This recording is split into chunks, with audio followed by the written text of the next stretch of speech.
Masya Allah, Alhamdulillah. Terima kasih Ustaz Isa. Kita sudah memulai acara hari ini dengan penuh semangat ya, mengajak kita semuanya, mengingatkan kita semuanya untuk terbang tinggi meraih mimpi. Meskipun pandemi, tak akan terhenti, kita akan berprestasi, insya Allah ya. Baik, anak-anak semuanya, para ustadz, ustadzah, saya mulai. Assalamualaikum warahmatullahi wabarakatuh. Waalaikumsalam warahmatullahi wabarakatuh. Alhamdulillahilkarim, ar-Rahman alamal Qur'an, halaqal insan alamal bayan. Asyhadu an la ilaha illallah wahdahu la syarikalah wa asyhadu anna Muhammadan abduhu wa rasuluh. Allahumma shalli ala sayyidina Muhammad wa ala ali sayyidina Muhammad. Kepala sekolah, para ustadzah dan anak-anakku semuanya, lagu tadi sengaja memang diletakkan di awal supaya kalian terinspirasi untuk benar-benar terbang tinggi, ya, terbang tinggi setinggi-tingginya hingga kita ini punya pola berpikir kita akan mengejar cita-cita setinggi langit, gitu ya. Kita akan mengejar cita-cita setinggi langit. Ya. Kita akan obrolkan bagaimana cita-cita setinggi langit itu, kemudian kita akan raih dengan cara-cara yang akan kita bicarakan. Perhatikan di situ terbang tinggi, cita-cita setinggi langit kita. Cita-cita setinggi langit ini harus dikejar dengan jurus-jurus langit. Ya, cita-cita setinggi langit harus dikejar dengan jurus-jurus langit. Kalau cita-cita setinggi langit dikejar dengan jurus bumi, itu sama dengan menyiapkan kejatuhan dari tempat yang paling tinggi. Dan itu akan terasa sangat nyeri di hati. Ya, saya ulangi lagi ya. Kalau cita-citamu setinggi langit, maka kalian semuanya harus menggunakan jurus-jurus langit untuk menggapai cita-cita itu. Kalau kalian hanya sekadar mengandalkan jurus bumi, maka sesungguhnya engkau sedang menyiapkan kejatuhan dari tempat yang paling tinggi. Naudzubillah min dzalik. Insyaallah ya. Nah, bagaimana kita mesti menggunakan jurus-jurus langit itu? Insyaallah hari ini sebagian ilmunya kita bicarakan. Dan sebagaimana tugas yang diberikan oleh sekolah tadi, kalian akan melakukan resume materi supaya nanti itu menjadi internalisasi di dalam dada kalian semuanya, supaya tidak menjadi pemuda-pemuda yang berkeluh kesah di era pandemi ini ya, insyaallah. Materinya dimulai dari lagu Terbang Tinggi tadi ya, itu tadi sudah mulai materi. Itu sebabnya nanti kalau mau mencatat, mau meresume materi, mulailah dari awal itu dah ya, Terbang Tinggi. Kalau kalian nanti ternyata tadi saya nggak sempat ngelihat bagaimana syair-syairnya, hanya menikmati nada-nadanya, kalian bisa buka ulang nanti di YouTube ya. Judulnya Terbang Tinggi. Mari kita mulai bersama-sama bagaimana kondisi orang-orang yang ada di era pandemi ini. Di era pandemi ini ternyata banyak orang yang berkeluh kesah. Banyak orang yang berkeluh kesah. Ada orang tua yang berkeluh kesah. Ada anak-anak yang berkeluh kesah. Bisa jadi mungkin saja ada guru-guru yang berkeluh kesah. Nah, kalau kita ini penuh keluh kesah, maka dalam surat Al-Ma'arij itu kita disindir oleh Allah. Sesungguhnya manusia itu diciptakan bersifat keluh kesah lagi kikir. Inilah manusia-manusia yang tidak istimewa. Manusia-manusia yang derajatnya below standar. Ya. Apabila ditimpa kesusahan, dia banyak berkeluh kesah. Dan apabila dia mendapatkan kebaikan, ya amat sangat kikir. Ya. Naudzubillah min dzalik. Ya. Maka untuk menjadi pemuda yang istimewa, kita perlu perubahan yang sangat mendasar. Jangan sampai kalian semuanya nanti banyak keluh kesah, dan kemudian kalau mendapatkan kebaikan, kikir sekali. Ya. Nah, bagaimana supaya kita tidak berkeluh kesah? Itulah yang akan mengubah kita. Pemuda yang banyak berkeluh kesah tidak akan menghasilkan prestasi apa-apa. Dia hanya pandai berkeluh kesah, dia senantiasa cerdas menemukan alasan untuk tidak melakukan perubahan. Itulah pemuda-pemuda yang banyak berkeluh kesah. Ya, orang-orang yang berkeluh kesah itu hampir bisa dipastikan energi prestasinya rendah. Orang-orang yang banyak berkeluh kesah hampir bisa dipastikan energi prestasinya sangat rendah. Sementara orang-orang yang mampu mengubah keluh kesahnya dan kikirnya menjadi sifat-sifat yang jauh lebih baik, maka dia akan punya energi prestasi yang lebih tinggi. Nah, kita lihat bagaimana jurus-jurus langitnya untuk mengubah karakter below standar tadi, keluh kesah dan kikir, menjadi karakter-karakter yang jauh lebih baik. Nah, kita lihat yang pertama. Langkah pertama adalah bersyukur. Bersyukur. Betapa pentingnya bersyukur itu, karena orang-orang yang bersyukur tidak lagi berkeluh kesah. Orang-orang yang bersyukur tidak lagi berkeluh kesah. Orang-orang yang pandai bersyukur, ya, insya Allah hidupnya makmur. Orang-orang yang tidak pandai bersyukur akan mudah tersungkur di jalan yang kufur. Orang-orang yang pandai bersyukur, insya Allah hidupnya makmur. Sementara orang-orang yang tidak pandai bersyukur, hidupnya akan mudah tersungkur di jalan yang kufur. Na'udzubillah min dzalik. Betapa pentingnya kita ini bersyukur. Bersyukurlah kamu diterima di SMP At-Taqwa. Perlu disyukuri. Kamu diterima di SMP At-Taqwa bukan karena kamu kaya. Bukan sama sekali, bukan. Ada yang lebih kaya daripada kamu, tapi tidak berada di sekolah kita. Kamu diterima di SMP At-Taqwa bukan karena kamu cerdas. Karena ada yang lebih cerdas tidak berada di SMP At-Taqwa. Kamu diterima di SMP At-Taqwa ini insya Allah karena Allah lapangkan jalan hidupmu untuk menempuh jurus-jurus langit. Menjadi pemuda-pemuda yang bertakwa. Dan orang tuamu setuju, dan dirimu juga setuju. Nah, itu sebabnya kita perlu syukur itu. Kita perlu bersyukur. Nah, kita bersyukur berada di SMP At-Taqwa ini, karena yang Ustaz Juhadi tahu, semua guru-gurunya menjaga sholat 5 waktu. Tidak semua sekolah itu guru-gurunya sholat. Kalau tahu sholat, tidak semua sekolah itu guru-gurunya sholat 5 waktu. Kalau tahu sholat 5 waktu, belum tentu guru-guru laki-laki itu sholat 5 waktu di masjid. Dan kita, alhamdulillah, diparingi oleh Allah, guru-guru yang insya Allah istiqomah, sholat 5 waktu, di awal waktu. Insya Allah. Ini adalah hal yang patut kita syukuri. Guru-guru pun juga bersyukur punya murid seperti kalian. Masya Allah. Ya. Punya murid seperti kalian. Kenapa? Karena punya murid seperti kalian adalah membuka harapan besar akan perbaikan negeri ini. Negeri ini insya Allah di tangan pemuda-pemuda saleh seperti kalian. Insya Allah negeri ini akan punya banyak generasi solusi, bukan generasi polusi. Ingat ya, kalian tidak boleh menjadi generasi buih yang kecil dan terombang-ambing di laut, kemudian ditelan ombak. Kita bukan generasi buih. Kita adalah generasi yang akan menggerakkan ombak besar. Itulah kalian. Itu sebabnya kalian sungguh-sungguh ditempa, kalian sungguh-sungguh diajak untuk bergerak, berbuat, meskipun ini pandemi, kita tidak boleh terhenti untuk terus belajar dan berprestasi. Itu sebabnya kami membuka harapan besar seperti itu. Kami bersyukur kepada Allah hadir murid-murid yang insya Allah menjadi murid-murid yang istimewa. Insya Allah ya. Bersyukurlah, mensyukuri guru-guru, juga mensyukuri murid-murid, dan bersyukurlah kalian juga punya orang tua, karena tidak punya orang tua itu sungguh sangat berat, hidup di panti asuhan itu juga sangat berat. Sebelum langkahmu makin lama makin cukup waktu di At-Taqwa, saya sudah diingatkan, hal pertama untuk membuat hidupmu itu mulia adalah akidah dan adab. Akidah dan adab. Kalau akidahmu benar menghamba kepada Allah semata, insya Allah surga menantimu. Tetapi kalau hidupmu itu tidak punya akidah yang lurus kepada Allah, engkau tidak punya hak sama sekali terhadap surga. Yang kedua adalah adab. Punyalah adab yang baik terhadap orang tua. Punyalah adab yang baik terhadap guru-guru. Ada satu nasihat dari sebuah cerita yang ini nanti saya ulang-ulang, saya ceritakan di berbagai kesempatan. Ada ulama besar namanya Syekh Abdul Qadir Jailani. Syekh Abdul Qadir Jailani ini punya murid-murid yang hebat-hebat juga.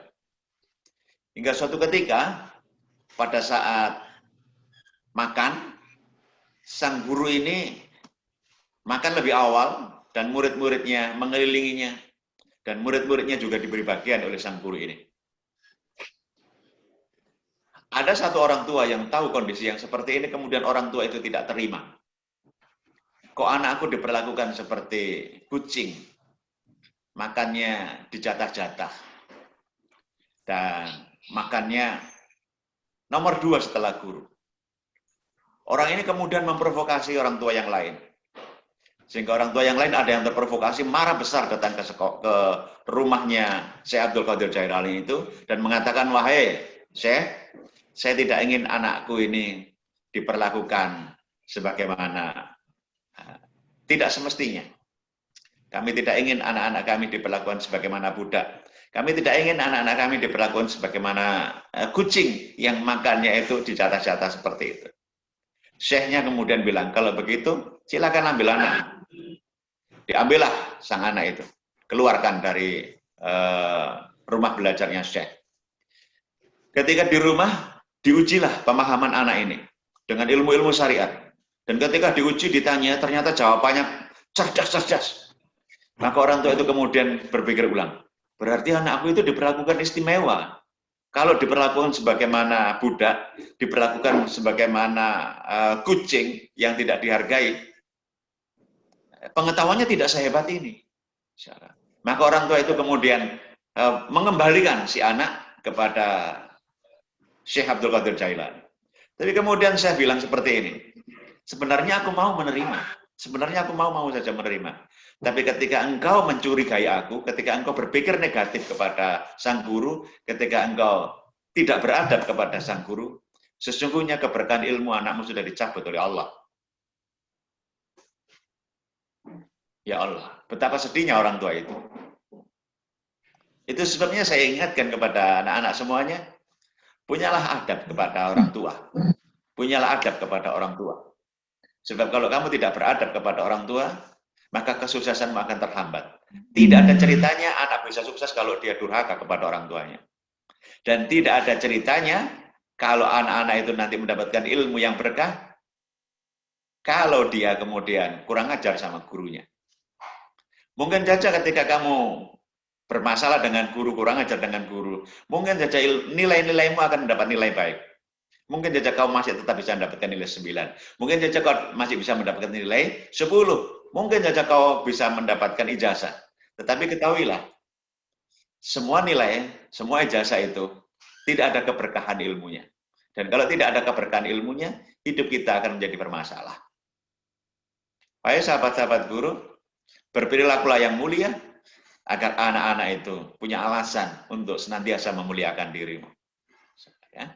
Jadi anak-anak, kalau kita mau berprestasi tinggi, jurusnya adalah satu, bersyukur kepada Allah. Ya. Salah satu di antaranya adalah mensyukuri orang tua kita, mensyukuri guru kita, mensyukuri sekolah kita ini. Jika engkau bersyukur, maka akan ditambah-tambah kenikmatan dari Allah itu. Ya, insya Allah bersyukurlah. Mudah-mudahan guru-guru kita nanti juga senantiasa mendemonstrasikan perilaku-perilaku yang mulia, adab-adab yang mulia, sehingga anak-anak kita nanti menjadi anak-anak yang mulia pula. Bagaimana di era pandemi ini? Era pandemi ini banyak orang tua berkeluh kesah. Banyak orang-orang di berbagai bidang berkeluh kesah. Di agama tidak mengajarkan berkeluh kesah. Karena orang-orang yang berkeluh kesah, apalagi putus asa, ada sebuah penelitian ya, orang-orang yang gampang berkeluh kesah sampai pada tahap putus asa, maka orang yang berada dalam tahap putus asa itu tidak punya energi sama sekali, energinya nol untuk bisa berprestasi. Itu sebabnya berputus asa dilarang di dalam agama. Berputus asa dilarang dalam agama. Jangan putus asa di era pandemi ini. Jangan putus asa. Bagaimana caranya bersikap di era pandemi ini? Rasulullah ajari kita seperti ini. Jika kita ini mendapatkan kebaikan, bacaan syukurnya yang lengkap adalah alhamdulillah alladzi bi ni'matihi tatimmus shalihat. Dan jika kita berada dalam situasi yang tidak menyenangkan sebagaimana pandemi ini, mungkin ada yang merasa tubuhnya yang greges, ya, mungkin ada yang agak nggak bisa konsentrasi karena orang tuanya sakit. Maka kalimat yang tepat untuk menyikapi keadaan itu adalah alhamdulillah ala kulli hal. Alhamdulillah ala kulli hal. Segala puji bagi Allah di setiap keadaan. Maka yang dipuji adalah Allah. Karena Allah yang akan memperbaiki hidup kita. Kalau dalam masa pandemi ini, kita ini dipilih oleh Allah sebagai anak-anak yang sehat, itu pertanda. Ya, Allah memberi kesempatan kepada kita untuk menjadi pejuang-pejuang kebaikan.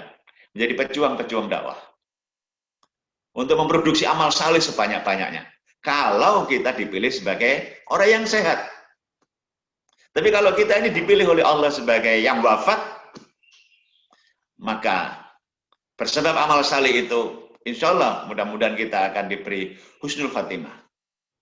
Pandemi, tidak peduli apakah usia tua atau usia muda, kalau diizinkan oleh Allah mendatangi tubuh, maka tubuh yang muda pun bisa terpapar, juga bisa terkapar. Itu sebabnya kita mengucapkan Alhamdulillah ala kulli hal. Bayangkan ada orang-orang yang sedang menderita, ada orang-orang yang terkena musibah, kemudian mengatakan dari mulutnya Alhamdulillah ala kulli hal. Allah sangat mencintai hamba-hambanya yang bersyukur. Ya. Jadi kalau kalian merasa nanti tidak nyaman, loh nilaiku kok ternyata harapanku 10, tapi ternyata ini mendapatkan nilai 3. Ucapkan saja Alhamdulillah ala kulli hal. Loh, nilaiku ternyata 10 bulat terus-menerus semua mata pelajaran. Ucapkan saja Alhamdulillah alladzi bi ni'matihi tatimmus shalihat. Masya Allah. Waduh, badanku ini gerges nih. Ketika ditanya oleh temanmu, gimana kabarmu? Alhamdulillah ala kulli hal. Tandanya kita sedang tidak nyaman. Tapi ketika kamu sehat, ucapkan Alhamdulillah alladzi bi ni'matihi tatimmus shalihat. Insya Allah ya. Begitu anak-anak muda mengubah dari perilaku keluh kesah menjadi perilaku penuh syukur. Maka orang-orang yang tumbuh menjadi orang-orang yang istimewa adalah orang-orang yang mampu menanggalkan sikap keluh kesah dan kikirnya. Kalau masih keluh kesah terus-menerus dan kikir terus-menerus, maka kita menjadi manusia-manusia kelas bawah. Kelas bawah. Belum bisa transformasi terbang tinggi. Ya, sebagaimana lagu yang kalian dengar tadi ya. Sekali lagi, Alhamdulillah ala kulli hal. Masya Allah. Baik. Saya beri kesempatan 1 menit saja. Semuanya buka kolom chat dan semuanya menulis ya, kalimat syukur. Alhamdulillah ala kulli hal, supaya kita ini dibebaskan oleh Allah dari pandemi ini dan segera kita bisa bertemu tatap muka dalam pengajaran tatap muka di SMB At-Taqwa. Silakan semua yang menghadap ke gadgetnya atau menghadap ke laptopnya, buka kolom chat dan tulislah Alhamdulillah ala kulli hal. Jika ada 200 orang, 300 orang menulis bersama-sama seperti ini, Masya Allah, itu akan menjadi catatan kebaikan yang luar biasa dari grup kita bersama-sama kali ini. Silakan saya beri waktu kurang lebih 1 menit untuk semuanya menuliskannya. Alhamdulillah ala kulli hal. Jangan ada satupun orang yang tidak menuliskannya, karena dikhawatirkan nanti akan mengurangi power rasa syukur tim kita ini ya, Masya Allah. Masih ada 46 yang menulis, silakan 47, 48, 49, 51. Alhamdulillah ala kulli hal, silakan terus menuliskannya sampai benar-benar kita semuanya tidak ada satupun jemari yang tidak menuliskan rasa syukur. Semua jemari menuliskan rasa syukur. Jemari-jemari yang menuliskan rasa syukur, hati-hati yang mengatakan kalimat-kalimat syukur adalah hati-hati yang insya Allah layak ditolong oleh Allah, dikeluarkan dari berbagai jenis kesulitan. Kenapa? Karena diberi kesulitan saja orang ini masih bersyukur. Masya Allah. Ya, kita akan keluar dari zona keluh kesah menjadi zona penuh rasa syukur. Ya, insya Allah. Inilah teknik menggunakan jurus langit yang bernama bersyukur. Ya, Alhamdulillah ala kulli hal. Jadi nanti mulai hari ini biasakan untuk tidak akan ngomong, walah sumpek aku, waduh, kau enak belas, waduh, ya berkeluh kesah, terus itu tandanya manusia bilu standar, masih di bawah standar ya. Nah, kita bukan manusia yang biasa-biasa, tapi insya Allah kita akan menuju manusia yang luar biasa, terbang tinggi meraih mimpi, meski ada pandemi kita tidak akan terhenti. Ya, Masya Allah. Baik, terima kasih. untuk jemari-jemari yang sudah menuliskan kalimat-kalimat syukur itu. Mudah-mudahan setiap jemari yang menuliskan rasa syukur, maka jemari-jemari itu nanti akan diberkahi oleh Allah. Hadir lewat jemari-jemarimu nanti prestasi-prestasi yang membangga-banggakan, ya. Hadir lewat tangan kita prestasi yang luar biasa. Baik. Hasil penelitian menunjukkan bahwa orang yang setiap hari melatih dirinya untuk bersyukur, baik bersyukur dalam kondisi mendapatkan situasi yang positif, maupun bersyukur dalam mendapati situasi yang kurang menyenangkan, maka bersyukur itu akan mengubah energi menjadi energi yang antusias dan optimis. Makanya orang-orang yang bersyukur itu adalah orang-orang yang wajahnya tampak antusias, wajahnya tampak optimis. Makanya kalau saya melihat orang-orang yang wajahnya itu kuyu, aras-arasan, males-malesan terus-menerus, itu tandanya sudah tampak di depan mata itu. Kurang bersyukur. Karena wajahnya tidak antusias dan tidak optimis. Jadi wajah-wajah penuh syukur itu terlihat, ya, penuh antusias, penuh optimisme. Kenapa? Karena risetnya mengatakan wajah yang penuh syukur adalah wajah yang antusias, wajah yang sangat optimis. Ya. Jadi akan tampak nanti di raut wajah kita ini seperti apa cahaya syukur kita itu. Ya. Sungguh orang hebat tidak dibentuk dengan kemudahan. Orang hebat tidak dibentuk dengan kesenangan. Orang hebat tidak dibentuk dengan kenyamanan, melainkan dengan berbagai perjuangan yang gigih. Dengan perjuangan yang gigih. Sekali lagi, gigih yang menentukan kehebatan seseorang. Gigih. Orang hebat tidak dibentuk dengan kemudahan. Ya. Tidak ada orang yang serba mudah hidupnya itu kemudian menjadi orang-orang yang hebat. Tidak ada orang yang serba enak hidupnya, makan kenyang, semuanya fasilitasnya lengkap, terus kemudian berprestasi tinggi, tidak ada. Tidak ada. Nggak ada ceritanya orang yang mager itu kemudian berprestasi tinggi, nggak ada. Nggak ada. Semua orang yang berprestasi tinggi, apapun profesinya, mau atlet, mau pengusaha, mau apa saja, dia berjuang keras. Berjuang keras.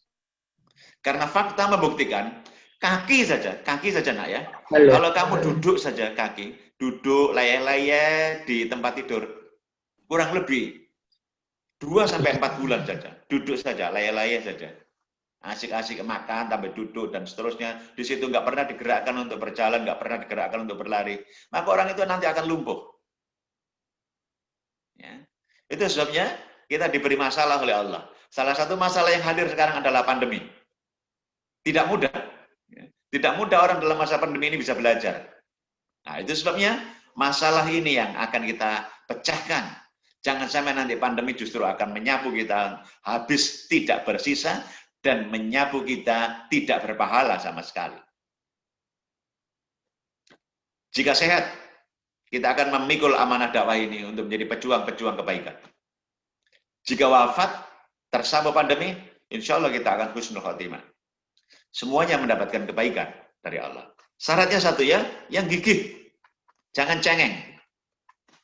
Gigih, itu kemauan. Lihat Rasulullah ketika bersabda, setiap umatku akan masuk surga. Masya Allah, indah sekali ya. Semua yang hadir di sini nanti insya Allah masuk surga ya. Kenapa? Karena umat Rasulullah.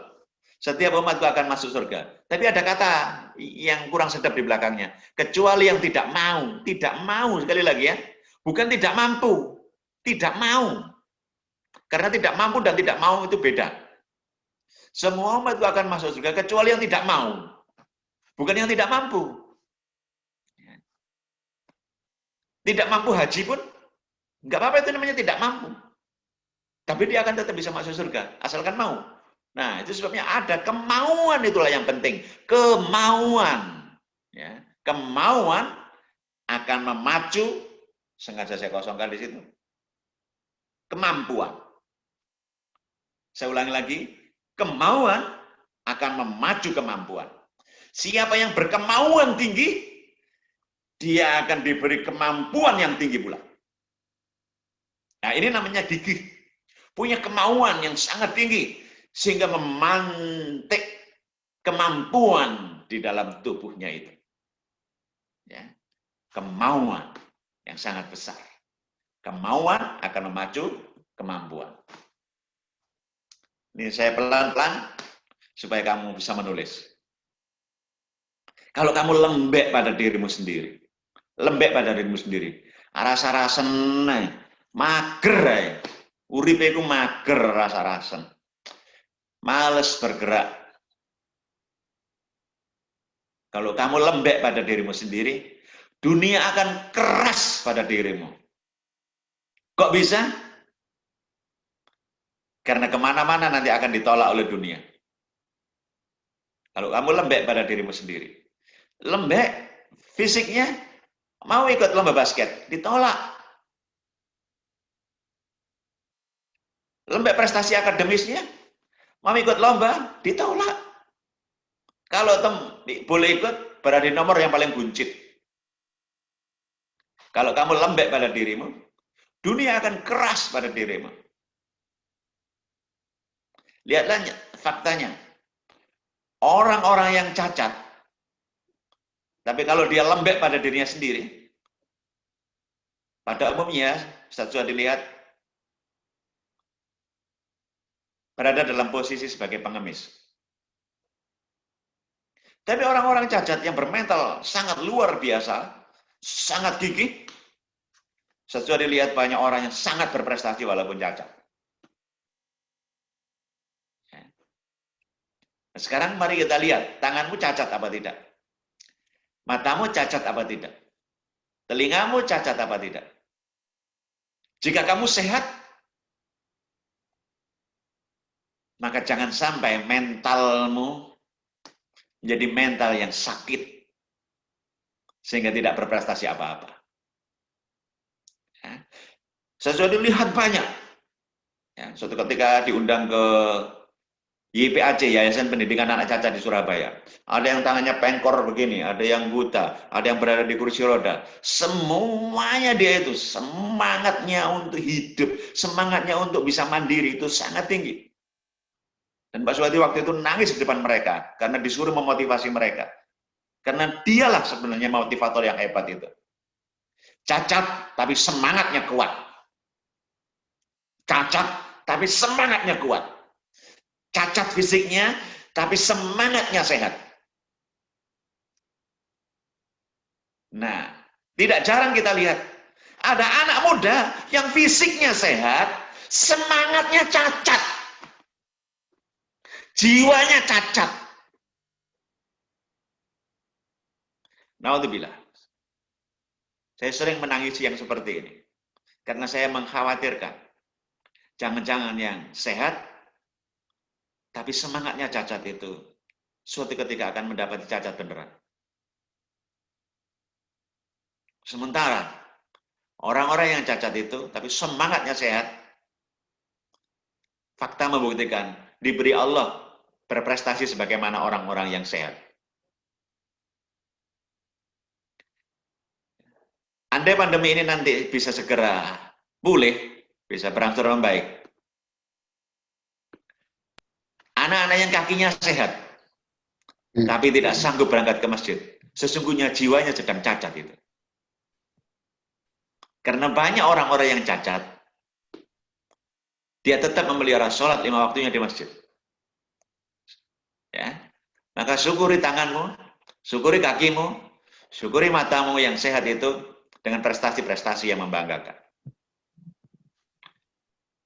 Kalau kalian keras pada dirimu, sungguh-sungguh melatih dirimu, dunia akan lembek di hadapanmu. Para petinju Mike Tyson dulu kita kenal, ya, Oscar de la Hoya kalau kita kenal, latihannya keras, keras sekali, sehingga dunia lembek di depan mereka. Pemain sepak bola, latihannya keras sekali, sangat keras, sehingga dia mendapati dunia lembek di depan mereka. Semua orang hormat kepada mereka. Ya, Masya Allah. Betapa pentingnya ya kita ini untuk latihan terus-menerus yang keras pada diri sendiri.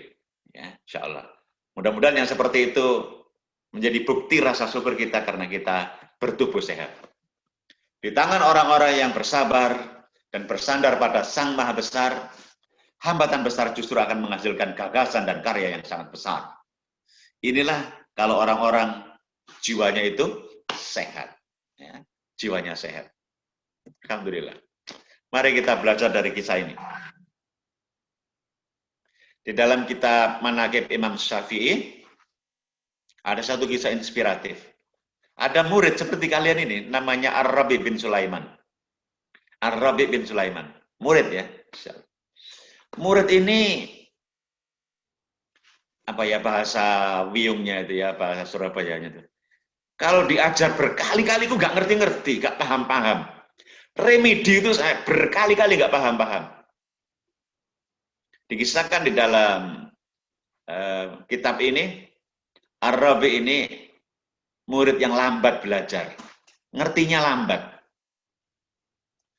Imam Syafi'i gurunya, diajar, setelah diajar Imam Syafi'i bertanya, sudah paham wahai muridku Ar-Rabi? Belum paham. Maka diulang lagi, diajari lagi dari awal. Ketika ditanya, sudah paham? Belum paham. Diulang lagi. Bahkan kisahnya diulang itu sampai 27 kali. Bayangkan ya. Hingga Imam Syafi'i yang sudah mengulang-ulang itu, kemudian menyampaikan kalimat seperti ini kepada sang murid. Kemampuanku mengajarkan ilmu baru seperti ini. Wahai guru-guru, dengarkan juga. Kemampuanku mengajarkan ilmu ini baru seperti ini. Mintalah tolong kepada Allah, agar dibukakan pintu-pintu kecerdasan untukmu sehingga bisa menyerap ilmu ini. Mintalah tolong kepada Allah. Mintalah tolong kepada Allah. Imam Syafi'i sang ulama besar saja tidak mengakui kalau kehebatan muridnya itu karena dia. Tapi karena pertolongan Allah, wahai guru-guru ya. Jadi nanti kita tidak boleh bersikap takabur kalau ada murid-murid kita yang hebat, kemudian kita mengatakan itu karena kehebatan kita sebagai seorang guru, bukan. Ya, itu karena Allah tolong. Maka kemudian Ar-Rabi yang sudah gak ngerti-ngerti, gak paham-paham ini, diajar gak paham-paham ini, ya Allah. Ya ibarat siswa mungkin remedinya berulang-ulang. Mungkin juga tinggal kelas. Tapi kemudian Ar-Rabi ini terus-menerus berdoa kepada Allah dan terus-menerus belajar kepada sang guru, tidak berhenti, dengan sepenuh hati menghormati guru. Hingga singkat cerita, Ar-Rabi ini kemudian menjadi murid yang sangat berprestasi dan menjadi ulama besar. Bayangkan ya, murid yang dianggap nggak paham-paham, diulang-ulang, tapi karena hormat kepada sang guru dan berdoa kepada Allah dan keteguhan yang luar biasa untuk belajar, dia berhasil menjadi ulama yang besar. Ar-Rabi bin Sulaiman. Orang menyebutnya Syekh Ar-Rabi bin Sulaiman. Masya Allah. Ini kisahnya ya, dalam buku itu. Maka berdoalah yang seperti ini. Semoga kalian bisa menghafalkan doa ini. Ya. Saya berharap dalam rangkumanmu tadi, resume nanti, kalian menyertakan doa ini. Ya. Silakan ditulis semuanya atau di screenshot atau di foto. Allahumma inna as'aluka ilman nafi'an wa rizqan thayyiban wa amalan mutaqabbal. Ya Allah, aku memohon padamu ilmu yang bermanfaat, rezeki yang thayyib, dan amalan yang diterima. Kita memohon kepada Allah ilmu. Jadi ilmu itu karunia Allah, bukan semata-mata karena kita mau belajar. Karunia Allah. Ya. Sertakan dalam resume yang nanti kalian buat doa ini, supaya berkah ilmu yang kalian dapatkan pada kesempatan kali ini. Ya, Masya Allah. Masya Allah. Baik, itu pengantarnya. Sekarang saya mau masuk kepada satu materi penting, bagaimana menata pikiran kita ini agar tak terhenti berprestasi meski pandemi. Ya, Masya Allah. Kita mulai dari yang pertama, mindset. Ya, mindset. Mindset itu artinya cara berpikir, ya, cara mikir. Kalau cara mikirnya keliru, hasilnya keliru. Ya, mindset itu menata cara berpikir. Ya, menata cara berpikir. Mari kita lihat satu persatu. Ini intinya materi hari ini ya. Ini intinya materi hari ini. Yang awal-awal tadi motivasinya. Sekarang ini lagi agak teknisnya. Ada satu penelitian, Nak, yang meneliti Profesor Carol Dweck. Carol ini seorang psikolog ya dari Stanford University. Menulis buku juga judulnya Mindset. Ya, bukunya tebal sekali ya. Sudah dibaca, ternyata sederhana isinya. Bahwa cara berpikir itu dibagi menjadi dua saja. Dibagi menjadi dua saja. Ya, ini cara berpikir yang tetap, bahasa Inggrisnya fixed mindset, dan cara berpikir yang berkembang atau bertumbuh, namanya growth mindset. Cuma dua ya, cuma dua, perhatikan ya. Fixed mindset, tetap, dan yang tumbuh. Yang tetap dan yang tumbuh. Nah, ceritanya begini. Jadi, Carol itu meneliti anak-anak dengan cara seperti ini. Ada anak-anak pandai dikumpulkan dalam satu kelas, dan ada anak-anak yang kecerdasannya biasa-biasa saja dikumpulkan dalam satu kelas. Berbeda ya, kelas yang berbeda.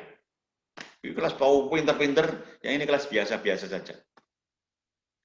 Nah, setelah diberikan kasus-kasus itu, ya, anak-anak yang berprestasi tinggi ini, anak-anak yang cerdas-cerdas ini, dan dia menyadari bahwa dia termasuk anak yang pandai, itu ternyata anak-anak ini punya potensi besar untuk gagal. Sementara anak-anak yang biasa-biasa saja, itu punya potensi besar untuk sukses. Ya. Jadi ini dibalik. Umumnya orang berpikir, anak yang pandai nanti ya sukses lah. Anak yang tak pandai ya gagal lah. Ini dibalik oleh Carol. Anak-anak yang pandai ternyata berpotensi untuk gagal. Sementara anak-anak yang tak pandai berpotensi untuk sukses. Apa yang menyebabkan hal itu? Ternyata penyebabnya adalah cara mikir. Cara mikir. Anak-anak pandai itu sudah terbiasa mendapatkan pujian. Anak-anak pandai sudah terbiasa mendapatkan pujian. Sementara anak-anak biasa-biasa saja tidak dipuji-puji. Ini ilmu baru ya teman-teman guru, kemarin belum sempat saya sampaikan. Anak-anak yang pandai terbiasa dipuji-puji. Anak-anak yang biasa-biasa tidak terbiasa dipuji-puji. Nah, anak-anak yang terbiasa dipuji-puji itu, kemudian mikirnya adalah, aku disebut pandai karena mampu menyelesaikan masalah, karena mampu berprestasi. Begitu dia suatu ketika mendapatkan keadaan yang berbeda, dia tidak berprestasi, maka otaknya langsung mengatakan, aku gagal, aku tak pandai lagi, aku tak pintar lagi. Ketika disodori masalah lagi, dia tidak mau mengerjakan. Kenapa? Takut sebutan pandainya hilang. Ya, takut sebutan cerdasnya hilang. Itu sebabnya dia tidak mau mengerjakan. Saya ulangi lagi ya, anak yang disebut pandai tadi sering dipuji-puji karena dia sering dipuji-puji. Kemudian dia berpikir bahwa dia memang adalah orang yang pandai sekali. Ketika dia mendapati kesulitan untuk menyelesaikan masalah, otaknya kemudian langsung menyerah. Aku gagal, dan aku tidak bisa lagi, dan aku tidak pintar lagi. Maka ketika ketemu masalah lagi, dia tidak mau mengerjakannya. Kenapa? Karena takut status pandai dan cerdasnya hilang. Maka anak-anak yang pandai seperti ini punya potensi untuk gagal. Sementara anak-anak yang tidak terlalu pandai, senantiasa di dalam dadanya dan pikirannya itu mengatakan, I am survive. Ketika mendapatkan nilai matematika 2, I am survive. Saya harus belajar lebih keras lagi. Ketika mendapatkan 3, alhamdulillah, naik 1 poin. Saya akan belajar lebih keras lagi. Ketika mendapatkan 3,5, alhamdulillah, naik 5 poin. Ya, saya akan belajar keras lagi. Dia selalu mengatakan, saya akan belajar lebih keras lagi. Sehingga dia ketika mendapatkan kemalangan, nilai yang jelek dan sebagainya, dia tidak mengatakan, aku bodoh, aku gagal. Tapi dia mengatakan, aku akan belajar lebih keras lagi. Di sebuah sekolahnya Pak Suwadi dulu ya, Pak Suwadi dulu berada di sekolah internasional. Ada murid yang kalau mendapatkan nilai 2 matematika, itu mengatakan kepada gurunya begini, terima kasih ya, Miss, manggilnya Miss ya, terima kasih ya Miss, insyaallah, thank you. Dapat nilai 3, dia bilang terima kasih. Terus dia bilang terima kasih begitu. Tapi dia mengatakan kepada dirinya bahwa aku akan terus berusaha keras.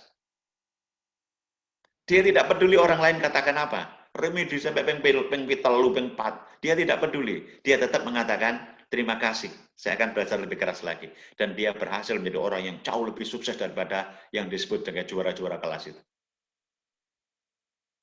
Masya Allah.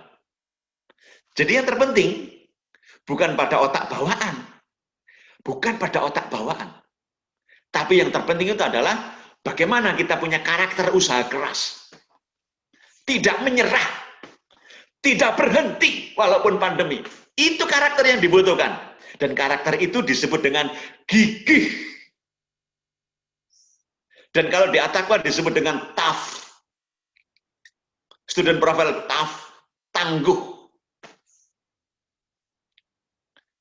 Ini risetnya yang luar biasa. Itu sebabnya kalau kalian merasa diri punya bakat yang hebat, cerdas, tapi kalau kalian tidak berani mengatakan di dalam diri ini, saya akan terus belajar keras, saya akan mencoba lagi, saya tidak boleh menyerah, maka kecerdasan yang itu menjadi tidak ada artinya. Menjadi tidak ada artinya. Ada yang mengatakan begini,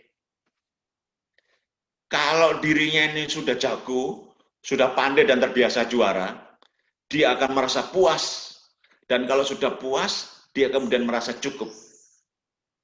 Ini namanya fake mindset. Mindset yang lemah, tetap. Ya. Kemudian fake mindset ini membentuk cara berpikirnya, membawa kecenderungan seperti merasa paling pandai, sehingga tak perlu berani mencoba hal-hal baru. Setiap kali mencoba hal baru dan hasilnya kurang bagus, dia sangat kecewa. Mengungkapkan rasa kecewaannya dengan berbagai cara. Menggerutu, keluh kesah, menyalahkan. Begitu biasanya mendapatkan nilai 10. Suatu ketika ganti guru dan mendapatkan nilai 2. Yang disalahkan, guru ini gak enak kok ngajar. Wes pokoknya mbuh guru itu wes. Yang disalahkan orang lain. Itulah fake mindset. Sangat berbahaya, menyebabkan orang-orang yang cerdas berpotensi gagal. Sebaliknya tidak begitu, ya. Sebaliknya tidak begitu, ya. Sehingga orang-orang yang mengalami fake mindset itu mudah stres otaknya kalau mendapatkan kritikan. Mudah stres, mudah marah, mudah kecewa. Karena perasaannya negatif, hasilnya kemudian prestasinya jadi negatif. Jadi hati-hati ya dengan label-label seperti itu. Maka wahai sahabat-sahabat guru, hati-hati kalau memberi pujian. Karena pujian mendatangkan penyakit. Baik penyakit fisik maupun penyakit mental. Mengapresiasi boleh, tapi kalau memuji-muji sebaiknya tidak. Pujian itu kalau dihilangkan huruf P-nya hilang, itu jadi gak enak. Karena ada peluang kita tidak lulus. Di dalam agama, orang-orang yang terlalu sering dipuji akan jadi orang-orang yang gampang sakit-sakitan. Kenapa? Karena punya penyakit ain nanti. Penyakit ain, penyakit yang sulit disembuhkan. Karena terlalu sering dipuji. Kenapa tidak perlu memuji? Karena segala puji itu hanya milik Allah semata. Segala puji hanya milik Allah semata. Lalu apakah kita benar-benar tidak boleh mengucapkan kalimat-kalimat yang menyemangati? Oh boleh, boleh, boleh saja. Tapi syaratnya, nah, ingat baik-baik ya, semuanya baik guru maupun siswa, sertakan kalimat-kalimat thayyibah. Masya Allah, Alhamdulillah, cerdas sekali. Ada Masya Allahnya. Alhamdulillah, ada Alhamdulillahnya. Tapi kalau kalimat seperti ini, kau niku cerdas pol yo, hati-hati ini bahaya. Kau niku pinter yo, hati-hati ini bahaya. Kamu akan bisa terkena penyakit dengan pujian begini. Ya, baik penyakit fisik maupun penyakit pikiran yang menyebabkan otak kita menjadi fake mindset tadi. Ya. Jadi kalau mau mengatakan mengatakan pujiannya, tambah dengan kalimat thayyibah. Masya Allah, cantiknya rek, cakepnya rek, ada Masya Allahnya. Jika tidak ada Masya Allahnya, itu berarti pujian yang seharusnya layak segala pujian untuk Allah itu menjadi diberikan kepada manusia, dan kalau diberikan kepada manusia, maka manusia itu akan menjadi sangat berbahaya. Makanya para sahabat Nabi itu tidak suka dipuji. Tidak suka dipuji. Sayyidina Ali tidak suka dipuji. Kalau kamu memuji-muji aku, sebaiknya sesungguhnya pasir ini lebih layak untuk kubungkamkan di mulutmu. Masya Allah, tidak suka dipuji, tapi suka didoakan.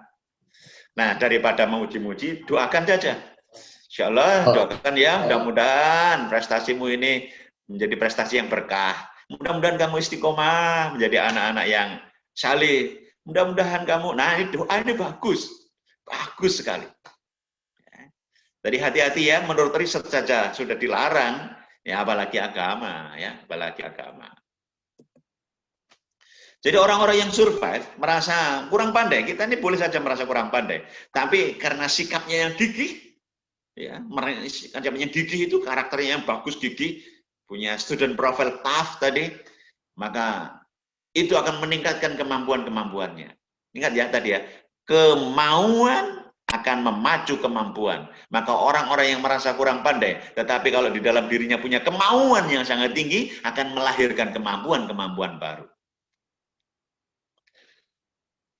Lalu apakah tidak boleh toh membawa bawaan, kecerdasan bawaan itu boleh? Oh boleh, boleh. Apapun kecerdasan, apapun bakatmu, sikapnya harus satu, gigih, gigih. Nggak boleh puas dengan yang ada di dalam pembawaan. Kalau kamu merasa cantik ya, maaf ya, kalau kamu merasa cantik, kamu merasa ganteng. Saya ingatkan ya, ganteng dan cantik itu bukan prestasi. Itu bawaan. Kalau kamu lahir di Kenya, belum tentu seperti ini juga. Cantik dan ganteng bukan bawaan. Bukan berarti orang Kenya jelek-jelek ya. Orang Kenya ganteng dan cantik itu versinya mereka. Ya, kalau di Jawa, cantik dan ganteng ya versi Jawa. Hati-hati ya, cantik bukan prestasi. Tapi solihah itu prestasi. Kenapa? Karena cantik nggak perlu usaha keras. Ya, kamu sudah dapat bawaan dari ayah dan ibumu. Ganteng juga begitu.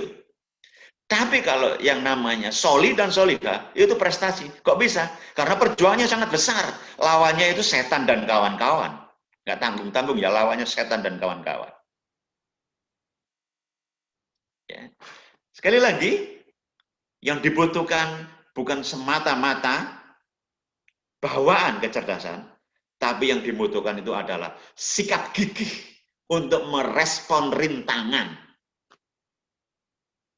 Anak-anak yang cerdas, kalau di masa pandemi ini terus kemudian bilang, wes repot, banyak berkeluh kesah dan menghentikan usahanya untuk belajar, dia berpotensi besar untuk gagal. Sementara anak-anak yang kurang pandai, kalau merespon sikap pandemi ini tetap dia gigih, maka dia berpotensi untuk sukses.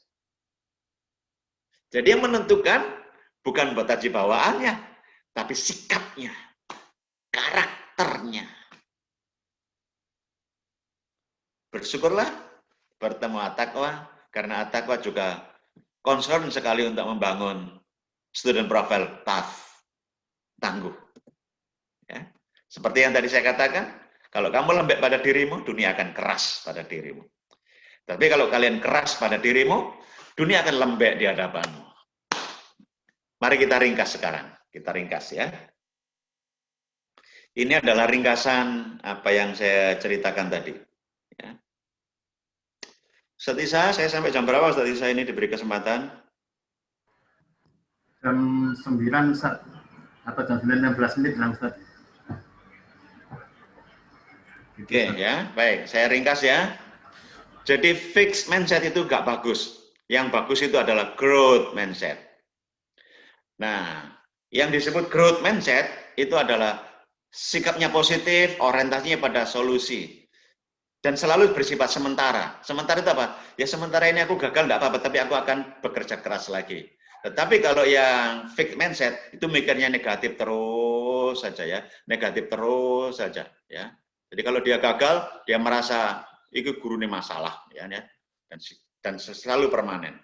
Ini saya tutup dengan cerita begini. Ada seorang ayah yang punya 2 anak. Ketika menjelang meninggal, si ayah ini berwasiat begini. Kalau kamu usaha buka toko ini, kamu berangkat dan pulang toko tidak boleh terkena sinar matahari. Tidak boleh terkena sinar matahari. Ini wasiat pertama. Yang kedua, tidak boleh menagih utang kepada orang yang berhutang. Wasiatnya, 2 anaknya itu mendapatkan nasihat begini. Pokoknya berangkat dan pulang dari toko tidak boleh kena sinar matahari. Dan tidak boleh menagih utang kepada siapapun yang berhutang. Ternyata wasiat yang sama itu di tangan kedua anak ini menjadi berbeda. Anak yang pertama menjadi sangat miskin, anak yang kedua menjadi sangat kaya. Kok bisa? Kok bisa ya? Padahal ayahnya sama, wasiatnya sama. Karena anak yang pertama yang jatuh miskin itu tadi menafsirkan berangkat dan pulang pergi toko itu tidak boleh terkena sinar matahari, maka anak itu senantiasa naik taksi. Nggak mau kepanasan, naik taksi terus-menerus. Tidak boleh menagih utang kepada siapapun, maka setiap orang yang berhutang di tokonya dibiarkan, tidak pernah ditagih. Akibatnya bangkrut dan miskin. Anak kedua menafsirkan, berangkat dan pulang toko tidak boleh kena sinar matahari, maka dia berangkat sebelum matahari terbit. Dan pulang setelah matahari terbenam. Kerja keras.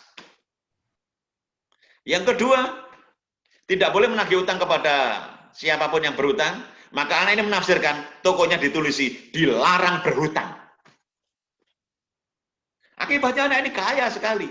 Kenapa? Selain bekerja keras pagi sampai malam, terus kemudian dia tidak diutangi oleh siapapun. Yang satu bermental tumbuh, yang satu bermental tetap. Yang tangguh, ya. Jadi tidak perlu kita ini harus terlihat hebat. Kita harus terus belajar, ini benar. Harus terus belajar, ini namanya growth mindset. Nggak harus terlihat hebat ya, nggak harus terlihat pintar kita ini. Tapi yang harus terus belajar. Insya Allah kita akan sukses. Dan jangan menyembunyikan kesalahan dan kelemahan. Tunjukkanlah kelemahanmu dan berubah. Orang yang menyembunyikan kesalahan dan kelemahan tidak bisa berubah. Orang yang menyembunyikan penyakitnya di depan dokter, dia tidak akan mendapatkan obat yang tepat. Orang yang menceritakan penyakitnya di depan dokter, dia akan mendapatkan obat yang tepat.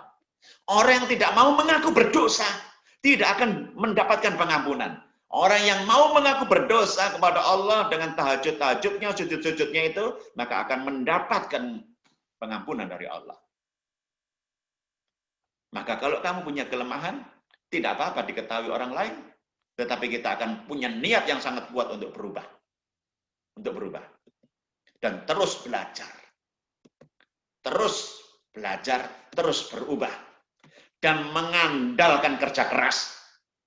Bukan mengandalkan bakat. Bukan mengandalkan bakat. Karena orang-orang yang berbakat itu kalau nanti merasa berbakat, mendapatkan tantangan, maka dia nanti akan merasa tidak bisa menyelesaikan dan kemudian dia mengatakan, aku ora iso. Jadi simpulannya, andalkan kerja kerasmu. Ya, andalkan kerja kerasmu. Tunjukkan kelemahan tidak apa-apa. Dan berubahlah. Dan harus terus belajar. Kalau kita bisa mengubah fixed mindset menjadi growth mindset, maka insya Allah potensi-potensi akan bermekaran. Walaupun kamu tidak punya kecerdasan bawaan, walaupun kamu tidak punya bakat bawaan.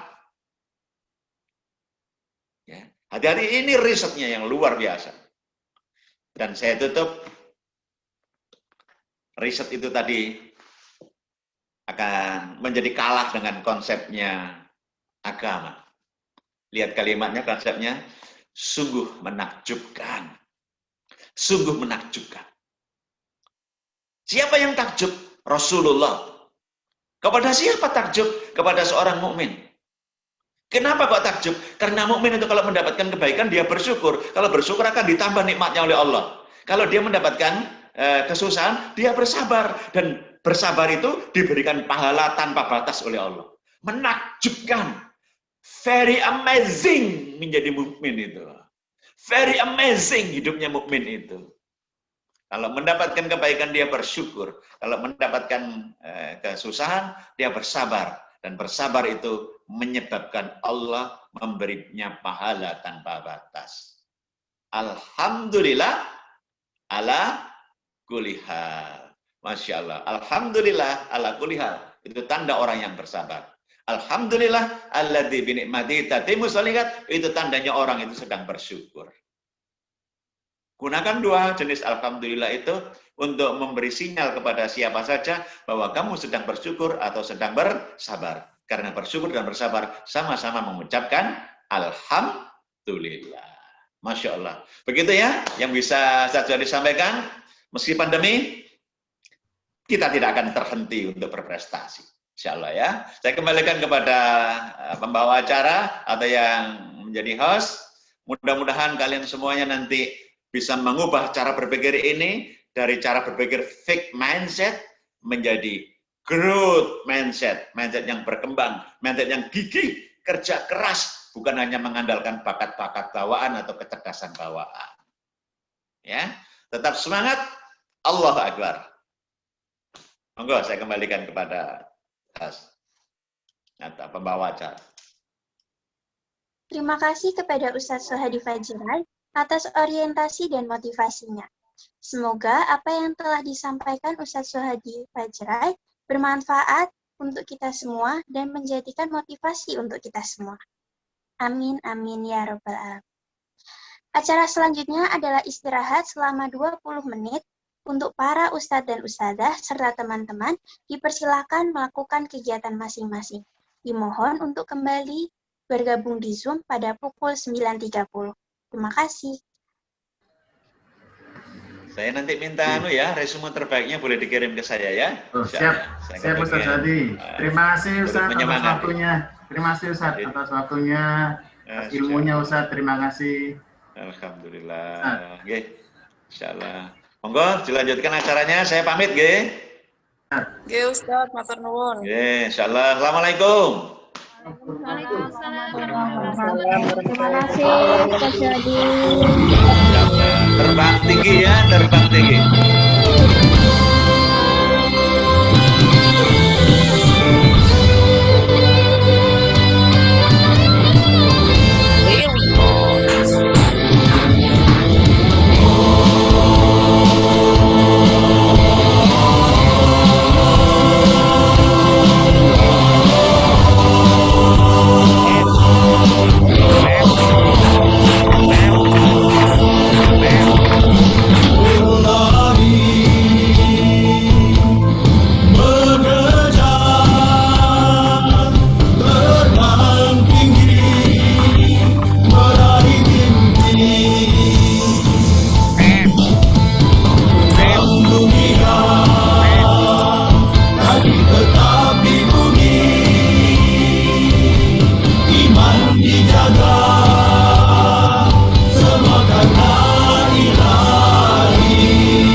Indonesia.